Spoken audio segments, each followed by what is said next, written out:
Muri i letrave. Malli që unë kam ndërtuar me Florin nuk ka asnjë çarje në suva. Është i bardhë, i pastër, i lëmuar si një çarshaf i ri në diell. Në mes të kopshtit ton të vogël, ai po ndërton një tend për mbrëmjet verore. Unë shoh kurizin e tij të gjerë, dorën e sigurt që e sheshon një gozhd. Ka ndërgjegje në çdo lëvizje, sinqeritet në çdo goditje që kiçi. Dhe unë mbaj një sekret që peshon si mal. 101. Kjo është numri.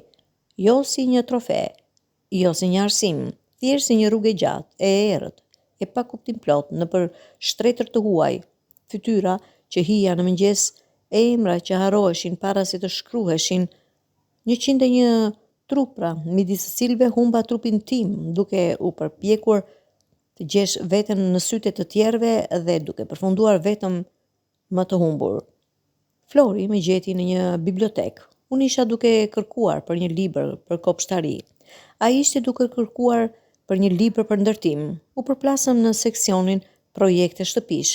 Ti dukesh si një grua që e di se çfarë dëshiron, më tha ai, dhe për herë të parë ndjeva se dikush më shihte, jo si një trupor, por si një person me dëshira, jo si një objekt, por si një subjekt. Ai më tregon blloqet e para të shtëpisë që do të ndërtojmë. Këtu do të jetë kuzhina me dritare të mëdha në kopësht, tregon ai me gisht, dëshmia e fejesës në dorën e tij duke shkëlqyer në diell, dhe këtu një dhomë për librat tuaj. Ai nuk e di se kam një dhomë tjetër, e mbyllur fort në shpirtin tim, një dhomë me 101 derë. Disa të mbyllura me kujdes, të tjera të çara, disa me gjak në prag. Askush nuk më ka dhënuar, askush nuk më ka detyruar. Thjesht kam qenë një vajzë e humbur, që mendonte se do të gjeje veten në pasqyrën e syve të një tjetri. Çfarë mendimi je? Më pyet Flori, duke më përqafuar nga pas, duke vënë duart e tij të mëdha dhe të pastra mbi barkun tim. Ai lëvron pas një dite pune, për zjerje e drurit, djersës dhe diçka e të pastër, si dëbora e hershme. Mendova për shtëpinë tonë. Gënjeva dhe gënjeshtra dhembi si një thik në zemër. Problemi nuk është turpi, problemi është frika. Frika se kur ta shoh shikimin e tij të pastër, të mbuluar me një film të holl dyshimi. Frika se kur do të filloj të bëj llogaritë e heshtura. 101. Sa prej tyre ishin më të mirë se ai? Sa herë e kam krahasuar atë me ta? A ka ndonjë prej tyre që ende mban zemrën time? Dhe më e keqja, frika se do ta humb atë që kanë 101 burra e tjerë kur nuk më kanë dhënë respektin. Sot ndjeva një histori në radio. Një grua kishte rrëfyer të fejuarit të saj për të kaluarën e saj. Ai e kishte lënë. Nuk mund ta përballoj iden, kishte thënë burri. Kur të puth, do të mendoj se kush tjetër të ka puthur. U dridha, Flori vuri re. Je e ftohtë dhe më mbuloi me jakën e tij. Nata e kaluar, kur ai fliste në gjumë, e pash fletën e projektit të shtëpisë në tryezën e tij. Në një cep kishte vizatuar një pemë të madhe. Rreth saj kishte shkruar: Pema jonë e familjes. Unë kam qenë 101 herë në pemë të tjera, tani dikush më ofron rënjët e veta. Erdhi dita e dasmës. Veshja e bardhë më dukej si një kostum. Flori çante kur më pa. Ti je ëndra ime, pëshpëriti. Para se të shkonim në zyrën e gjendjes civile, më zurin dorën. Prisni një minutë, i tha babait të tij. Ai më çoi në një anë. Di çfarë më tha? Para se të takoja, kam dashur një grua tjetër. Jetuam së bashku për 3 vjet. Ajo më la për shokun e saj më të mirë. U ngrita si i goditur nga rufeja. Pse më thua këtë tani? Sepse do të jesh gruaja ime dhe unë dua që ti të dihesh se edhe unë kam sjell në martesën tonë disa gjurmë të vjetra, disa gabime, dhe kjo është në rregull. Kishte lot në sytë e tij dhe atëherë unë kuptova, ky nuk ishte një burr pa të kaluar. Ky ishte një burr që kishte zgjedhur të më donte me të tashmen e tij, jo me të kaluarën time. Në atë moment, muri në shpirtin tim pati një çarje.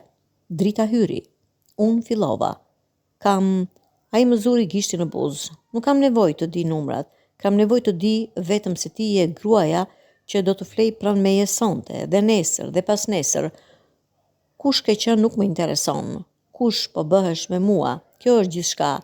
Dhe kur tham po në zyrën e gjendjes civile, nuk i thash asgjë, jo sepse i fsheha diçka, por sepse e kuptova se e vërteta që ai kërkonte nuk ishte e vërteta e numrave, e trupave, gabimeve. E vërteta që ai kërkonte ishte ajo që ne po ndërtonim në atë moment, një po të përbashkët. Sot, një vit pas martesës, rri në kuzhinën tonë me ditaret e mëdha. Shoh Florin, duke u përpjekur, me tendën që ende nuk po ndërtohet siç duhet. Në raftin mbi sob ka një kuti druri. Brenda saj nuk ka lista, numra ose emra, ka diçka tjetër, letrat e para të dashurisë që ai më shkroi, fluturimin e dasmës son, një fotografi të nënës sime që ai kurdisi në fund të shtratit kur ajo sëmuret, sepse e dinte se unë do të doja ta shihja. Disa do të thonin se ja fsheha të vërtetën. Unë nuk mendoj se ja tregova të vërtetën më të madhe, se e çmoja dashurinë e tij më shumë se çdo kërkesë për rrëfim, se zgjodha të ndërtoja së bashku me të, jo të shkatëroja. 101 burra më lanë, njëri më zuri, dhe ndonjëherë, për të mbajtur dorën që të ka zënë, duhet të lësh dorën e të gjithë të tjerëve, duke përfshirë dritën e tyre. Flori thërret nga kopshti. E di se çfarë mungon këtu? Pyes me sy. Ai buzëqesh, ti. Dhe unë dal, jo si gruaja e 101 burrave, por si gruaja e një, si e vetmja.